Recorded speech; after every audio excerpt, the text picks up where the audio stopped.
Hi hello good morning. എല്ലാവർക്കും സുഖമല്ലേ? സുഖമാണെന്ന് പറയാൻ പറ്റത്തില്ലല്ലേ. ഇപ്പം മെയിനായിട്ട് നമ്മുടെ എന്താ പറയുന്നത്, വയനാട്ടിലെ ഉരുൾപൊട്ടലും കാര്യങ്ങളും എത്രയോ എന്നാ പറയുന്നത്, ഇപ്പം അറിയപ്പെടുന്ന കണക്കുകളിലും കൂടുതൽ ആൾക്കാർ മരണപ്പെട്ടിട്ടും ചെളിക്കടിയിൽ ഉൾപ്പെട്ടിട്ടും ഒക്കെയുള്ള ഒരു വിഷമകരമായ ഒരു അത്രയും ശകലമെങ്കിലും ഹൃദയമുള്ളവർക്ക് വേദനാജനകമായ ഒരു കാര്യത്തിലൂടെയാണ് ഇപ്പം നമ്മൾ കടന്നു പോയിക്കൊണ്ടിരിക്കുന്നത് അല്ലേ. ഭയങ്കരമായിട്ട് വിഷമവും വേദനകളും ഉറങ്ങിക്കിടന്ന മനുഷ്യരാണ്. അപ്പം നാളെ നമുക്ക് ഉണരാനായിട്ട് ദൈവം നിരൂപിച്ചാലേ നടക്കത്തുള്ളൂ. അങ്ങനെ ഒരു കാലഘട്ടത്തിലൂടെയാണ് ഇപ്പോൾ കടന്നു പോകുന്നത്. ദൈവവും അടുത്തു ഓരോരുത്തരുടെ പ്രവൃത്തികളും ചെയ്തികളും ഒക്കെ കാരണം അല്ലേ, ശരിയല്ലേ? പക്ഷേ അതിനകത്ത് എത്രയോ നിരപരാധികളായിരിക്കും മരണപ്പെടുന്നത്. ഇത്രയും ദിവസം നമ്മൾ അർജുൻ്റെ കാര്യത്തിൽ അങ്ങനെ നീറിപ്പോകഞ്ഞ് എത്ര ദിവസമായി, 10-15 ദിവസത്തോളമായിട്ട് നീറിപ്പോകഞ്ഞ് ഇങ്ങനെ വിഷമിച്ചിരിക്കുന്നതിനിടയിലാണ് അടുത്ത ഒരു അതിലും വലിയൊരു ദുർഘടം പിടിച്ച വേദനയായിട്ടുള്ളൊരു സംഭവം വീണ്ടും നടന്നിരിക്കുന്നത് അല്ലേ. എന്താ പറയാന്ന് എനിക്കറിയത്തില്ല. ചില സമയങ്ങളിൽ നമ്മുടെ ചങ്ക് പൊട്ടി വിഷമിച്ചൊക്കെ ഇരിക്കുമ്പോഴത്തേക്കും നമ്മുടെ കൂടപ്പുറപ്പോണൊക്കെ അല്ലെങ്കിൽ നമ്മുടെ സഹോദരങ്ങളെപ്പോണൊക്കെ നമ്മൾ മറ്റുള്ളവരെ കാണുമ്പോൾ നമുക്കും അത് ഉൾക്കൊള്ളാനൊക്കെ ഒരു ബുദ്ധിമുട്ടാണ്. ഇങ്ങനെയുള്ള കാര്യങ്ങളൊക്കെ കാണുകയും കേൾക്കുകയും ചെയ്യുമ്പോൾ അങ്ങനെ നമ്മൾ വിഷമിച്ചിരിക്കുന്ന സമയത്ത് പോലും നമ്മളെ സ്വസ്ഥത കെടുത്താനായിട്ട്, നമ്മളെ നശിപ്പിക്കാനായിട്ട്, നമ്മളെ അറിയത്തില്ലാത്ത കുറേ എണ്ണം ഉണ്ട് ഈ ഭൂമിയിൽ. സത്യം പറഞ്ഞാൽ ദൈവം മടുത്തിട്ടാണ് ഇങ്ങനെയൊക്കെ ഓരോ അനർത്ഥങ്ങളും ഉണ്ടാക്കുന്നതെന്നാണ് എൻ്റെ മനസ്സിൽ തോന്നുന്നത്. കാരണം എന്താണെന്നറിയോ, ഇപ്പം ശരിക്കും മരിച്ചുപൊട്ട ഒരു പ്രദേശം മൊത്തമാണ് തകർന്നിരിക്കുന്നത്. സ്കൂളൊക്കെ കണ്ടോ ഇരിക്കുന്നത് എങ്ങനെയാണെന്ന്? എല്ലാവരും ന്യൂസും കാര്യങ്ങളും ഒക്കെ കണ്ടില്ലേ? അപ്പം നമുക്കൊക്കെ ആർക്കെപ്പം വേണേലും ഇതൊക്കെ സംഭവിക്കാവുന്ന കാര്യങ്ങളേ ഉള്ളൂ. അങ്ങനെയുള്ള സമയങ്ങളിലും ഇങ്ങനെ ഇത്രയും വേദനാജനകമായിട്ടുള്ള ഓരോ കാര്യങ്ങളും നടക്കുന്നത് നമ്മുടെ കൺമുമ്പിൽ കണ്ടുകൊണ്ടിരിക്കുന്ന സമയത്തെങ്കിലും നമ്മൾ മറ്റുള്ളവരെ ദ്രോഹിക്കാണ്ടിരിക്കുക, ഒന്നും അറിയാണ്ട് മറ്റുള്ളവരെ ക്രൂശിക്കാണ്ടിരിക്കുക. ഇതിപ്പോൾ എന്താ പറയുന്നത് നിങ്ങളൊക്കെ കരുതിയായിരിക്കാം ഞാൻ എന്താണ് ഈ പറയുന്നതെന്ന്. പെട്ടെന്ന് എനിക്ക് മനസ്സിലൊരു വിഷമം വന്ന് അതാണ് ഞാൻ പെട്ടെന്ന് ഫോൺ കട്ടാക്കിയത്. എന്താണെന്നറിയാമോ, എൻ്റെ കുറച്ച് പഴയ ഒരു വീഡിയോയുടെ അടിയിൽ ഒരു കമൻറ്റ് കണ്ടു. എന്നാണെന്നറിയാം, ഇപ്പം എനിക്ക് കുറേ മാസങ്ങളായിട്ട് നമ്മുടെ ചാനലിൽ ഒരു മോശം കമൻറ്റോ ഒന്നും വരുന്നില്ലേ. അപൂർവം 1-2 എങ്ങാനും വന്നെങ്കിലായി. അല്ലാണ്ട് അങ്ങനെ എന്നാലും നമുക്ക് സഹിക്കാൻ പറ്റാവുന്ന വിട്ടുകളയുന്ന കമൻറ്റ്, അല്ലാണ്ട് മോശപ്പെടുത്തിയുള്ള ഒരു കമൻസും നമ്മുടെ ചാനലിൽ വരുന്നില്ല. കമൻസ് ഇടാനൊക്കെ എല്ലാവർക്കും ഇതുള്ളതാണ്, പെർമിഷൻ ഉള്ളതാണ്. നമ്മൾ ഓരോ പ്രാവശ്യം വീഡിയോയ്ക്കകത്ത് പറയുന്നുണ്ട് കമൻറ്റ് ചെയ്യുക എന്ന്. പക്ഷെ ഇങ്ങനെ അറിയാണ്ട് വന്ന് മറ്റുള്ളവരെ ക്രൂശിക്കരുത്. എന്താന്ന് പോലും അറിയാണ്ട്. ഇപ്പം ഞാൻ ഈ പറഞ്ഞു വരുന്നത് എന്നാന്ന് ചോദിച്ചു കഴിഞ്ഞാൽ, നമ്മുടെ സുതിമോൾ എന്ന് പറഞ്ഞുകൊണ്ടൊരു യൂട്യൂബ് ചാനൽ തുടങ്ങിയിട്ട് ചിരിക്കകത്ത് വന്ന് ബമ്പർ ചിരിക്കകത്ത് വന്ന് ഒരു നല്ലൊരു ക്യൂട്ട് ഫാമിലി ഉണ്ട് ഇപ്പം യൂട്യൂബിൽ. അവർ നല്ലതായിട്ട് എന്താ പറയുക, എനിക്ക് ആ കൊച്ചിനെ ഭയങ്കര ഇഷ്ടമാണ്. ഞാൻ ചിരിക്കകത്ത് വന്ന് ആ കൊച്ചിൻ്റെ കഥ പറയുന്ന, സുതിമോളുടെ കഥ പറയുന്ന കേട്ടപ്പം മുതൽ എനിക്കതിനെ ഭയങ്കര ഇഷ്ടമാണ്, ചാനൽ തുടങ്ങുന്നതിന് മുമ്പായിട്ട് തന്നെ.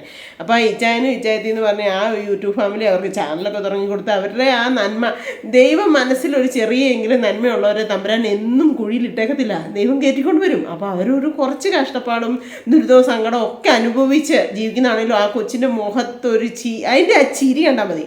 ചിലർ പറയും ചിരിച്ചാൽ ഭ്രാന്ത, ചിരിക്കുന്നവരെല്ലാം ഭ്രാന്തര, അല്ലെങ്കിൽ ചിരി അവരുടെ അഭിനയമാണ്. പക്ഷേ എപ്പോഴും നിറഞ്ഞ ചിരിയോടെ ഞാൻ സുതിമോളുടെ ഓരോ വീഡിയോ ആണെങ്കിലും ഓരോ കാര്യങ്ങളാണെങ്കിലും കണ്ടിട്ടുള്ളൂ കേട്ടോ. അപ്പോൾ എൻ്റെ ഒരു സ്വഭാവം ചിരിയാണ്. എന്നാ വിഷമം വന്നാലും നമ്മളൊരു സന്തോഷത്തോടെ ചിരിച്ച് പ്രതികരിക്കുന്ന ഒരു രീതിയാണ് എൻ്റേത്. അപ്പോൾ കാരണം അത്രയും വെള്ളക്കുഴിയിലും അത്രയും എന്താ പറയുന്നത്, അത്രയും മോശമായ ഒരു എന്താ പറയുന്നതിന്, നമ്മളൊക്കെ ഇത്രയും ആർഭാടമായിട്ട് നല്ലൊരു വീടിനകത്ത് കിടക്കുമ്പോഴും ആ കുഞ്ഞ് ഒരു ഷെഡുമാരിയുള്ള ആ വീടിനകത്ത് കിടക്കുമ്പോഴും അവൾ ചിരിച്ച് നല്ല ഹാപ്പി ആയിട്ടാണ് വന്ന് മഞ്ജു ചേച്ചിയോടും ആ തമാശയൊക്കെ നിങ്ങൾ എല്ലാവരും കണ്ടിട്ടുണ്ടോ എന്ന് എനിക്കറിയത്തില്ല. ചിരിക്കാത്തതുണ്ട് കേട്ടോ. അത്രയും രസകരമായിട്ടാണ്. ഞാനുണ്ടായപ്പോഴേ എൻ്റെ അപ്പൻ എന്നെ കളഞ്ഞിട്ട് പോയി. അത് കഴിഞ്ഞ് ഇറങ്ങിപ്പോയ കഥകളും ആ ഭർത്താവിൻ്റെ കാര്യവും ഓരോ കാര്യങ്ങളും പറയുന്നത് മനസ്സിൽ പതിഞ്ഞു പോയിട്ട് അത്രയും സ്നേഹവും അത്രയും ബഹുമാനവും അത്രയും ഇഷ്ടമുള്ളൊരു ക്യൂട്ട് ഫാമിലിയാണ് അവർ.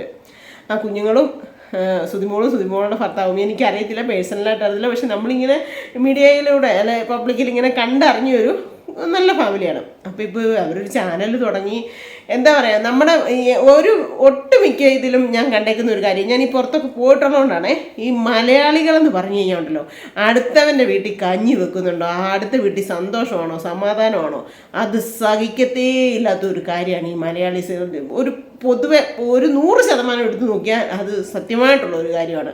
ഒരു മലയാളികൾ എന്നാൽ പോട്ടെ, നമ്മുടെ ഇന്ത്യ എൻ്റെ രാജ്യം, എൻ്റെ സ്വന്തക്കാരാണ്, സഹോദരി സഹോദരന്മാരാണെന്നൊക്കെ നമ്മുടെ കുഞ്ഞിലെ നമ്മൾ സ്കൂളിൽ പിന്നെ അസംബ്ലിക്ക് പറയുമായിരുന്നു. പക്ഷെ ആരെങ്കിലും അങ്ങനെ എന്തെങ്കിലും കാണിക്കുന്നുണ്ടോ എന്ന് തോന്നിപ്പോവുക ഇങ്ങനത്തെ ഓരോ ദുഷ്ടപ്രവൃത്തികളും കാര്യങ്ങളും കാണുമ്പോഴത്തേക്കും. കാരണം ആ കുഞ്ഞുങ്ങളിപ്പോൾ അവർ സുതിമോളൊക്കെ ആ ഫാമിലി നന്നായിട്ടൊന്ന് കയറി വരുന്നുണ്ട്, ഹാപ്പിയായിട്ട് അവളുടെ ആ ജീവിത രീതിയും ആ സ്റ്റൈലും ഒക്കെ കാണിക്കുന്നത്. അപ്പോഴത്തേനും മറ്റുള്ള ഹൃദയമുള്ള മനുഷ്യരുമുണ്ട് മലയാളികളുടെ ഇടയ്ക്കും, നല്ലവരും ചീത്തവരും ഉണ്ട്, ഹൃദയമുള്ള നല്ല ഒത്തിരി മനുഷ്യരുണ്ട്. അപ്പോൾ അവരെ എങ്ങനെയെങ്കിലും ഒന്ന് രക്ഷിക്കാം, അവർക്കൊരു വീട് വെച്ച് കൊടുക്കാം, അല്ലെങ്കിൽ അവരെ രക്ഷപ്പെടുത്താം, അവർക്ക് കുറേ പാത്രങ്ങൾ ഗിഫ്റ്റായിട്ട് കൊടുക്കാം. ഞാനും ഈ ചാനൽ തുടങ്ങിയപ്പോൾ എനിക്കും കുറേ ഗിഫ്റ്റുകളും കാര്യങ്ങളും ഒക്കെ കിട്ടിയിട്ടുള്ളതാണ്. യൂട്യൂബ് തുടങ്ങിയിട്ടുള്ള ഒട്ടുമിക്ക ആൾക്കാർക്കും ഇഷ്ടം പോലെ ഗിഫ്റ്റുകളും സാധനങ്ങളും ഒക്കെ കിട്ടുന്നതാണ്. അപ്പോൾ ആ കൊച്ചിന് അങ്ങനെയൊക്കെ കിട്ടി, അത് കയറി വരുന്നു, പെട്ടെന്ന് തന്നെ ഇത്ര ആയി, പെട്ടെന്ന് തന്നെ പ്ലെയിൻ ബട്ടൺ കിട്ടി. അതൊക്കെ ഉണ്ടല്ലോ തമ്പുരാന് എൻ്റെ ഒരു കരുതലാണ്. തമ്പുരാന് ദൈവം എന്ന് പറഞ്ഞ ഒരു ശക്തിയുണ്ട്. ആ ദൈവത്തിൻ്റെ ഒരു ശക്തി ഉള്ളത് കൊണ്ടാണ് ആ കുഞ്ഞിങ്ങനെ കയറി വരുന്നത്. എന്നും മോളെ നീ ഇങ്ങനെ അനുഭവിക്കേണ്ട, ഇനി നീ ഉള്ള കാലം ഇനി നല്ലതായിട്ട് ജീവിക്കാന്ന് പറഞ്ഞ് ദൈവമായിട്ട് അവർക്കൊരു ഇത് കൊടുത്തേക്കുന്നതാണ്. അതിനൊരു കാരണമായതാണ് ആ ഇച്ചായനും ഇച്ചായത്തി, അല്ലെങ്കിൽ ചിരി ബമ്പർ ചിരി. അതിനകത്ത് വന്നുകൊണ്ടാണ് ആ കുഞ്ഞ് ലോകം അറിയപ്പെടാനും നല്ലൊരു ഇതാകാനുമായിട്ടും അത് പറ്റിയത്. ഇപ്പോൾ എന്നതിനാ സിന്ധുമ്മ ഇങ്ങനെയൊക്കെ പറയുന്നത്, ഇത്രയൊക്കെ പറയുന്നത്, അവർ അവരുടെ ചാനലുമായിട്ട് പോകുന്നു, നിങ്ങൾ നിങ്ങളുടെ ചാനലുമായിട്ട് പോയാൽ പോരെ എന്നൊക്കെ നമ്മുടെ ഫാമിലി മെമ്പേഴ്സ് വിചാരിക്കുന്നുണ്ടായിരിക്കും. ഇന്നിപ്പോൾ ഇത് പറയാൻ കാരണം എന്താണെന്നറിയോ, കഴിഞ്ഞ ദിവസത്തെ ആ കൊച്ചിൻ്റെ ചാനലിൽ ആരാണ്ട് സിന്ധു എന്ന് പറയുന്ന ഏതോ ഒരുത്തി എന്നിട്ട് പിന്നെ അവർക്ക് ആ സുതിമോക്ക് തിരുവഞ്ചൂരങ്ങാണ്ട് സ്ഥലമുണ്ട്, കോട്ടയത്ത് സ്ഥലമുണ്ട്, അങ്ങനെ ഉണ്ട് ഇങ്ങനെ ഉണ്ടെന്ന് എന്നിട്ടൊക്കെ പറഞ്ഞ് മോശപ്പെടുത്തി ചുമ്മാ ഉള്ള ചാനലുകളുടെയൊക്കെ അടിയിൽ പോയി കമൻറ്റ് ഇടുകയോ കാര്യങ്ങളൊക്കെ ഇടുകയോ അങ്ങോട്ട് ചെയ്തു. അപ്പോഴത്തേനും സുതിമോൾ സ്വാഭാവികമായിട്ട് റിയാക്ട് ചെയ്തു. ചിലപ്പോൾ പ്രതികരിക്കാണ്ടിരിക്കും. എന്നാന്നറിയോ, നമ്മൾ ക്ഷമിച്ചു കൊടുക്കേണ്ട ഒത്തിരി സ്ഥലങ്ങളുണ്ട്. അങ്ങനെ നമ്മൾ മിണ്ടാണ്ടിരിക്കും ചില സമയങ്ങളിൽ. വേണ്ട പോട്ടെ, എന്തെങ്കിലും ആയിപ്പോട്ടെ, എവിടെ വരെ ചെന്നിക്കുമെന്നറിയാമല്ലോ, ദൈവം കാണുന്നുണ്ടല്ലോ എന്നൊക്കെ. പക്ഷേ ചില കാര്യങ്ങൾ നമ്മൾ പ്രതികരിച്ചു പോകും. പ്രതികരിക്കാതിരുന്നാലും ആ കൊച്ചിനെയും കുറേ അതും ഇതുമൊക്കെ പറയുന്നുണ്ടെങ്കിൽ അവളെ നെഗറ്റീവ് കമൻറ്റിനൊന്നും ഇതുവരെ ഞാൻ കണ്ടിട്ടില്ല. വല്ലപ്പോഴുള്ള ഒരു നെഗറ്റീവ് കമൻറ്റൊക്കെ ഉള്ളൂ. പക്ഷേ അങ്ങനെ ഉള്ളതിന് പോലും വെച്ചുകൊണ്ട് വന്ന ഒരു വ്യക്തിയല്ല സുതിമോള്, സത്യം പറഞ്ഞാൽ.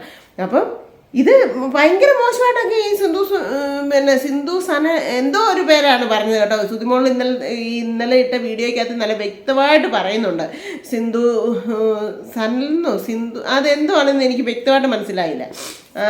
സിന്ധു അപ്പോൾ ഈ ലോകത്ത് ഒരു സിന്ധു മാത്രം ഉള്ളെന്നാണ് എൻ്റെ ചാനലിൽ വന്ന് കമൻ്റ് ഇട്ട വ്യക്തിയുടെ ധാരണ എന്നാണ് തോന്നുന്നത്. ഈ സിന്ധുവാ സുതിമോളെ കുറ്റം പറഞ്ഞതെന്ന് പറഞ്ഞിട്ട് എൻ്റെ ചാനലിൽ വന്ന് ഒരു വ്യക്തി കമൻ്റ് ഇട്ടേക്കും. എന്താണെന്ന് പോലും അറിയത്തില്ല. അത് ഞാൻ ഇതിനകത്ത് ഇട്ടേക്കാം. ഇതിനകത്ത് എനിക്ക് ചെയ്യാൻ പറ്റുമെങ്കിൽ ഞാൻ ആ കമൻറ്റ് ഇതിനകത്ത് ഇട്ടേക്കാം എഡിറ്റ് ചെയ്യുമ്പോൾ. അപ്പോൾ എനിക്ക് അത്ഭുതമായി പോയി, സുതിമോളെ പറഞ്ഞത് ഞാനാണെന്നും പറഞ്ഞുകൊണ്ടിട്ടേക്കുന്നത്. അപ്പം എന്നാന്ന് വെച്ചാൽ എങ്ങനെയെങ്കിലും വലിയ കുഴപ്പമില്ലാണ്ട് ഒരു സത്യം പറഞ്ഞാൽ ഒരു 3-4 മാസമായിട്ട് വലിയ പ്രശ്നങ്ങളില്ലാണ്ട് മനസ്സമാധാനത്തോടെ സന്തോഷത്തോടെ ദൈവത്തിൻ്റെ കൃപ കൊണ്ട് മുമ്പോട്ട് പോയിക്കൊണ്ടിരിക്കുക. അപ്പം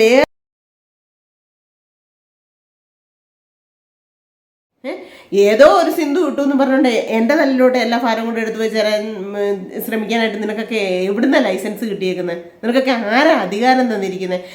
ഞാൻ ഭൂമിയോളം ക്ഷമിച്ചത് എൻ്റെ മക്കളുടെ മുമ്പിൽ മാത്രമാണ്. കാരണം എൻ്റെ മക്കളാണല്ലോ എന്ന് കരുതി ഞാൻ അവരുടെ മുമ്പിൽ ഭൂമിയോളം ക്ഷമിച്ചിട്ടുണ്ട്. എന്ന് വെച്ചുകൊണ്ട് ഏതെങ്കിലും ഓരോ പിശാചുക്കൾ വന്നിട്ട് നമ്മളെ ഇങ്ങനെ കുത്തി ദ്രോഹിക്കാനായിട്ട് നോക്കണ്ട.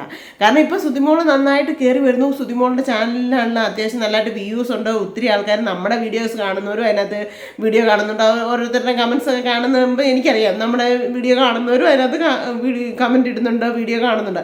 അപ്പോൾ അങ്ങനെയുള്ളവരിലോട്ടൊക്കെയാണല്ലോ വിഷം കുത്തി നിറയ്ക്കുക. നിനക്കൊക്കെ ബോധമില്ലേ? അല്ല തമാശയായിട്ട് ഞാൻ ചോദിക്കുകയല്ല, സത്യമായിട്ട് ഞാൻ ചോദിക്കുക, നിങ്ങൾക്ക് ബോധമില്ലേ ഇങ്ങനെ വന്നിരുന്ന് പറയാനായിട്ട്? പാവം അവരുടെ ആ ഒരു നന്മ കൊണ്ട് അവർ ഇത്രയും നാൾ ഈ ഭൂമിയിൽ അനുഭവിച്ച കഷ്ടതയുടെയും ദുരിതത്തിൻ്റെയും എല്ലാത്തിൻ്റെയും ഫലമായിട്ട് ദൈവം ഇപ്പോൾ അവർക്ക് നന്മകൾ കൊടുക്കുന്നു, തമ്പുരാൻ നന്മകൾ കൊടുക്കുന്നു. അതിനകത്ത് വേറൊരു കാര്യങ്ങളുണ്ട് കേട്ടോ. കൃപാസന മാതാവുണ്ട്. കൃപാസന മാതാവ് എല്ലാം ശരിയാക്കിക്കൊള്ളുന്നു. കൃപാസന മാതാവ് എന്ന് പറയുന്നത് ഒരാളുടെ കുത്തകയല്ല. ഏത് ദൈവങ്ങളാണല്ലോ ഒരാളുടെ കുത്തകയല്ല. ഇനി കൃപാസന മാതാവിൻ്റെ ഇത് പറഞ്ഞുകൊണ്ട് ഞാൻ ഈ എപ്പോഴും കൃപാസന അമ്മ മാതാവിൻ്റെ കാര്യം പറയുമല്ലോ, അപ്പം അങ്ങനെയും കൂടെ ചേർത്ത് സിന്ധു ആക്കി തീർക്കാനായിട്ടാണ് നോക്കിയത്. സുധിമോൾ നല്ല വ്യക്തമായിട്ട് പറയുന്നുണ്ടായിരുന്നു കൃപാസന മാതാവുണ്ട്. കൃപാസന മാതാവിൻ്റെ നല്ലൊരു അമ്മയാണ്, ശക്തിയുള്ള അമ്മ മാതാവാണ്. ദൈവമുണ്ട്, ദൈവം ഉള്ളതുകൊണ്ടാണ് ഞാൻ ഇത്രയും നല്ല രീതിയിലാകുന്നതെന്ന് ഞാൻ വിശ്വസിക്കുന്നുണ്ടെന്ന് ആ കുട്ടി പറയുന്നുണ്ട്. എന്തറിഞ്ഞിട്ടാ എന്നതാ പറയുന്നത്? എങ്ങനെയും നമ്മളെ ഒന്ന് തകർക്കാനാണ് നോക്കുന്നത്. എന്താ നിനക്കൊക്കെ അതുകൊണ്ട് കിട്ടുന്നത്? സത്യം പറഞ്ഞാൽ ഞാൻ ഇതിൻ്റെ തുടക്കം ഞാൻ പറഞ്ഞില്ലേ, നമ്മൾ ഉറങ്ങാൻ കിടന്നാൽ പോലും പിറ്റേ ദിവസം രാവിലെ എണീക്കുന്നത് നമുക്ക് ആർക്കും ഗ്യാരണ്ടി ഇല്ല. അങ്ങനെയുള്ള ഈ ലോകത്ത് മറ്റുള്ളവർക്ക് ദ്രോഹവും പീഡനവും വിഷമവും വേദനയും കൊടുക്കാതെ നീയൊക്കെ നല്ല രീതിയിൽ ജീവിക്കേ. സത്യം ഞാൻ പറയുക, എനിക്ക് അത്ഭുതം തോന്നുന്നു ഇങ്ങനത്തെ ഓരോ ഇത് കാണുമ്പോഴത്തേക്കും. കാരണം നമ്മളെ അങ്ങോട്ട് എന്നതാ ഇത്, ഈ പോകുന്ന വഴിയെ പോകുന്ന കില്ലപ്പെട്ടികൾക്കെല്ലാം നമ്മുടെ തലയിൽ കയറാമെന്നുള്ളൊരു അവസ്ഥയായി തീർന്നിരിക്കുക. ഞാൻ എന്തേലും ഒരു ദ്രോഹത്തിന് വരുന്നുണ്ടോ? അയ്യോ എനിക്ക് അത്ഭുതം തോന്നി. എനിക്കത് പറയണമെന്ന് തോന്നി. സത്യം പറഞ്ഞാൽ ഇതെനിക്ക് പറയണമെന്ന് തോന്നി. പിന്നെ സുധിമോളൊന്ന് എൻ്റെ വീഡിയോ കാണുന്ന വ്യക്തിയാണോ എന്താണെന്നോ ഒന്നും എനിക്ക് അറിയത്തില്ല. യൂട്യൂബേഴ്സ് ആകുമ്പോൾ ചിലപ്പോൾ അങ്ങോട്ടും ഇങ്ങോട്ടും ചിലപ്പോൾ കാണാൻ ചാൻസ് ഉണ്ട്. ഞാൻ ഏതായാലും സുധിമോളുടെ വീഡിയോ കാണുന്നതാണ്. എനിക്ക് അവരുടെ വീഡിയോ കാണുമ്പോൾ ഒരു നല്ല പോസിറ്റീവ് എനർജിയും കിട്ടുന്നതാണ്. പ്രത്യേകിച്ച് ആ മോളുടെ ചിരി, എന്ത് കാര്യം പറഞ്ഞാലും അത് സന്തോഷമായിട്ട് ചിരിച്ചുകൊണ്ട് തന്നെ ആയിരിക്കും. ചേച്ചി ഞാൻ രാവിലെ 9 മണിക്കാണ് വീഡിയോ ഇടുന്നത്. അപ്പോൾ ആ രാവിലെ അന്നത്തെ ഒരു ദിവസം തുടങ്ങുമ്പോഴൊക്കെ ഓരോരുത്തരും എൻ്റെ വീഡിയോ കണ്ടിട്ടാണ് ഇന്ന് തുടങ്ങിയത്, സിന്ധുമ എണീറ്റപ്പം ഫോൺ കണ്ടിട്ടാണ് എന്നൊക്കെ പറഞ്ഞ് പുറത്തുള്ള കുഞ്ഞുങ്ങളൊക്കെ എനിക്ക് മെസ്സേജ് ഇടാറുണ്ട്. അപ്പം നമ്മൾ അവർക്കൊക്കെ ആണെങ്കിൽ ഒരു സന്തോഷിക്കുന്ന അല്ലെങ്കിൽ ഒരു ചിരിക്കുന്ന അല്ലെങ്കിൽ അവർക്ക് ഇഷ്ടപ്പെടുന്ന ഒരു ആഹാരം ഉണ്ടാക്കുന്നത്, ഇതിങ്ങനെയൊക്കെ ഉള്ള ഹാപ്പി വീഡിയോസുമായിട്ടാണ് വരാനാണ് ഞാൻ ആഗ്രഹിക്കുന്നത്. അല്ലാണ്ട് നിങ്ങളെ പോണക്കൊക്കെ ഇങ്ങനെ എന്നാ പറയുന്നത് കൃമികളെ പോണക്ക് മറ്റുള്ളവരെ ദ്രോഹിച്ച് ശല്യം ചെയ്ത് ജീവിക്കാനായിട്ടല്ല എൻ്റെ തീരുമാനവും ആഗ്രഹങ്ങളും കാര്യങ്ങളും ഞാൻ ചെയ്യുന്നത് ഒന്നും. അപ്പോൾ എനിക്ക് ഇത്രയും പറഞ്ഞില്ലെങ്കിൽ ശരിയാവുമോ? അതുകൊണ്ട് മാത്രം കേട്ടോ നമ്മുടെ ഫാമിലി മെമ്പേഴ്സിനോടല്ല സുധിമോളെ കുറ്റം പറഞ്ഞ സിന്ധു ഞാനാണെന്ന് പറഞ്ഞുകൊണ്ട് പ്രചരിപ്പിക്കാൻ നോക്കുന്നുണ്ട്. പക്ഷേ എനിക്കറിയത്തില്ല കേട്ടോ, ഞാനല്ല. എൻ്റെ ദൈവമേ, അതൊന്ന് കയറി രക്ഷപ്പെട്ട് വരുന്നു എന്ന് കണ്ടപ്പോഴത്തേന് അതിന് കോട്ടയത്ത് സ്ഥലമുണ്ട്, തിരുവഞ്ചൂർ സ്ഥലമുണ്ട്, അവർക്ക് അങ്ങനെയാണ് ഇങ്ങനെയാണെന്ന് പറഞ്ഞ് ചുമ്മാ അടിച്ചേർക്കും. അങ്ങനെ വീട് സ്ഥലമുള്ളവരാണ് ഈ വെള്ളക്കുഴിക്കകത്ത് അതുങ്ങൾ കടക്കുമോ ഈ കുഞ്ഞുങ്ങളെ കൊണ്ട്? എന്തൊക്കെയാ പറഞ്ഞു മനുഷ്യൻ പരത്തുന്നേ. അയ്യോ ദൈവമേ, ആരെയും വാ മൂടിക്കെട്ടാൻ നമുക്ക് പറ്റത്തില്ല. സുധിമോൾ ഈ വീഡിയോ കാണുമോ എന്താണെന്നൊന്നും എനിക്കറിയത്തില്ല. ഞാൻ എന്നാലും പറയാം, എൻ്റെ പൊന്നു കുഞ്ഞെ, ആർക്കും നമ്മൾ പബ്ലിക്കിൽ നിൽക്കുമ്പോൾ നമ്മൾ കുറേ ത്യാഗവും പീഡവും അങ്ങനെയൊക്കെ സഹിക്കേണ്ടി വരും. എന്നാലും ഇങ്ങനെ എന്താ പറയുന്നത് മറ്റൊരാൾ രക്ഷപ്പെടുന്ന കാണുമ്പോഴത്തേനുള്ള കുശുമ്പും കുന്നായ്മയും കൊണ്ട് ഇങ്ങനെ കുറേ എണ്ണം ഇറങ്ങും. അതൊന്നും നീ കാര്യമായിട്ട് എടുക്കരുത്. നീ നിൻ്റെ കുഞ്ഞുങ്ങളുടെ ഹസ്ബൻഡിൻ്റെ ഇച്ചാൻ്റെയും അവിടെ നിങ്ങളുടെ ഫാമിലിയിലുള്ള എല്ലാവരുമായിട്ട് അടിച്ചു പൊളിച്ച് സന്തോഷമായിട്ട് നല്ല നല്ല വീഡിയോസ് ഇടും എൻ്റെ പൊന്നുമോളെ. അല്ലേ, എനിക്ക് അത്രേ പറയാനുള്ളൂ. അപ്പം പിന്നെ ഇന്ന് വേറൊരു വാർത്ത കണ്ടില്ലായിരുന്നോ? രാവിലെ എണീറ്റ് വന്നതെന്നറിയോ? തിരുവല്ലയിൽ മകൻ്റെ ലഹരി ഉപയോഗം കാരണം അമ്മയും അച്ഛനും കാറിൽ പോയി ദൂരെ പോയി ആത്മഹത്യ ചെയ്തു. ഒന്ന് ഓർത്ത് നോക്കിയാൽ അമ്മയുടെ അച്ഛൻ്റെ അവസ്ഥ.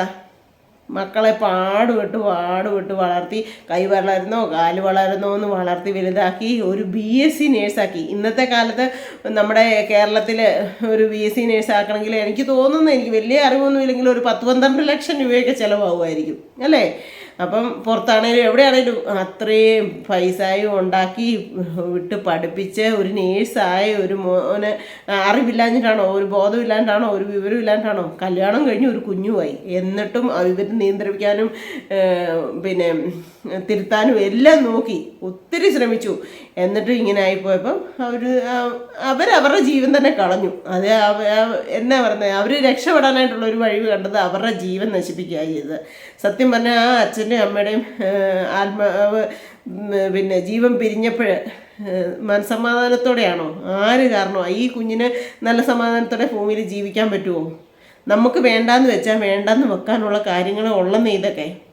പക്ഷേ ഒരു പരിധി വരെ ഇന്നത്തെ തലമുറ ഞാൻ ചെയ്തേ തീരൂ എന്നുള്ള രീതിയിലുള്ള പോക്ക് പോകുന്നതാണ്.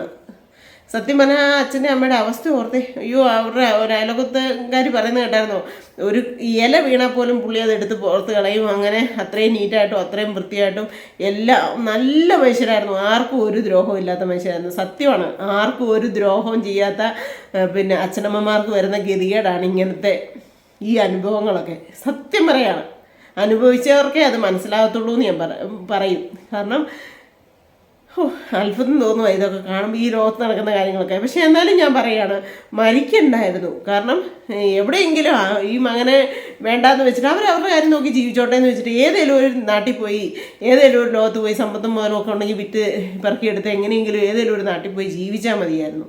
പക്ഷെ നമുക്കങ്ങനെ വായം കൊണ്ടൊക്കെ പറയാം. പ്രവൃത്തി എങ്ങനെയാണെന്നോ അവരുടെ വീട്ടിലെ സാഹചര്യം എന്താണെന്നോ അവർക്കല്ലേ അറിയത്തുള്ളൂ. താങ്ങാൻ പറ്റത്തില്ലാത്ത വേദനകളും കാരണന്മാർക്കിട്ട് മക്കളുടെ കൈപൊക്കി അടിക്കുകയോ ദ്രോഹിക്കുകയോ ഒക്കെ ചെയ്ത് കഴിഞ്ഞാൽ ചിലപ്പോൾ നമുക്ക് കൺട്രോൾ ചെയ്യാനും പിടിച്ച് നിൽക്കാനും ഒന്നും പറ്റത്തില്ല. ആ ഒരു സാഹചര്യം ഒന്നും ഉണ്ടാകുന്നതിന് മുമ്പേ പോയി അവർ ചിലപ്പോൾ ചെയ്തതായിരിക്കാം. എന്തായാലും ഇന്ന് മൊത്തത്തിൽ ഒരു രാവിലെ മുതൽ ന്യൂസൊക്കെ കണ്ടപ്പോഴത്തേനും ആകെ വിഷമം പിടിച്ച ഒരു ദിവസം കേട്ടോ. സത്യം പറഞ്ഞാൽ ഭയങ്കരമായിട്ടൊരു വേദനകളുടെ ദിവസം ഇന്ന്. കാരണം നമ്മുടെ വയനാട്ടിൽ നിന്നാണ് ഒത്തിരി ആൾക്കാർ എന്നെ വിളിക്കാറുണ്ട് കേട്ടോ. സിന്ധുമേ ഞാൻ വയനാട്ടിൽ നിന്നാണ്. അപ്പം നമ്മുടെ ഫോണ് കേടായതുകൊണ്ട് ഇപ്പോൾ എനിക്ക് ഒന്നും അറിയാനും പറ്റുന്നില്ല. അതൊരു വലിയ പ്രശ്നം. വയനാട്ടിലുള്ള ഒത്തിരി ആൾക്കാർ നല്ല സംസാരവും കാര്യങ്ങളും വയനാട്ടിൽ വരണ ചിന്തമേ അവിടെ ഓരോ കാര്യങ്ങൾ നടക്കുന്ന സ്ഥലത്ത് കൊണ്ടുപോകാം, അവിടെ കൊണ്ടുപോകാം, ഇവിടെ കൊണ്ടുപോകാം എന്നൊക്കെ പറഞ്ഞ് ഒത്തിരി പേര് വിളിച്ചിട്ടുണ്ട്. ഇപ്പം ഈ ഉരുൾ പൊട്ടിയ ഏരിയയിൽ നമ്മുടെ ആരും ഉണ്ടാകുന്നോ എങ്ങനെയാണെന്ന് പറഞ്ഞില്ല. എല്ലാ ജീവനും നമുക്ക് അത്രയ്ക്ക് വില കൊടുക്കുന്നുണ്ട്. അത്രയ്ക്കും മനുഷ്യജീവനല്ലേ, ഓരോ മനുഷ്യൻ്റെയും ജീവൻ കണ്ടല്ലേ, നിങ്ങൾ കണ്ടോ? ഇത്ര 1 മണി തുടങ്ങിയങ്ങാണ്ട് ചെളിക്കകത്ത് കൈ പൊക്കി പിടിച്ച് നിൽക്കുന്ന ഒരു ആളെ കണ്ടായിരുന്നോ ന്യൂസിനകത്ത്? അതുപോലെ തന്നെ 2-3 പേര് കണ്ടോ ചെളിക്കകത്ത് നിന്ന് എണീറ്റ് വരുന്ന ആ ഒരു രംഗം കണ്ടോ നിങ്ങൾ?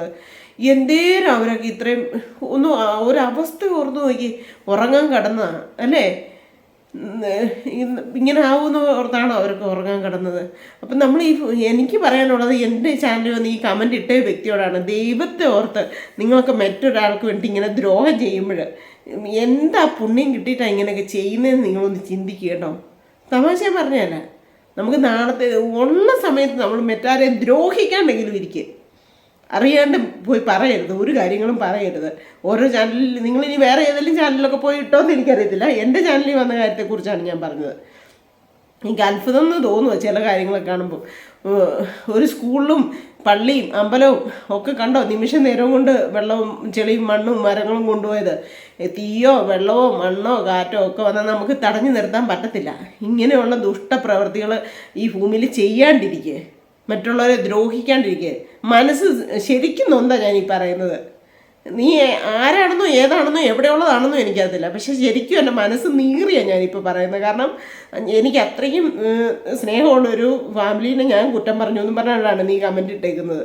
സത്യം പറഞ്ഞാൽ ഇന്ന് എന്തെങ്കിലും നല്ല വീഡിയോ എടുക്കണം എന്നൊക്കെ വിചാരിച്ചുകൊണ്ടാണ് ഞാനിരുന്നത് കേട്ടോ. പക്ഷെ രാവിലെ എണീറ്റ് ഈ ന്യൂസ് കണ്ടപ്പോൾ മുതലേ നമ്മുടെ മനസ്സിൽ ഒരു വിങ്ങലും നീറ്റലും ഒക്കെ ആയിരുന്നു. അതുകൊണ്ട് ചർച്ച കൂടി ഇങ്ങനെ ഇത് കണ്ടുകൊണ്ടിരിക്കുകയാണ്. അത് കഴിഞ്ഞപ്പോഴാണ് ഞാൻ ഈ കമൻറ്റിൻ്റെ ഇത് കണ്ടത്.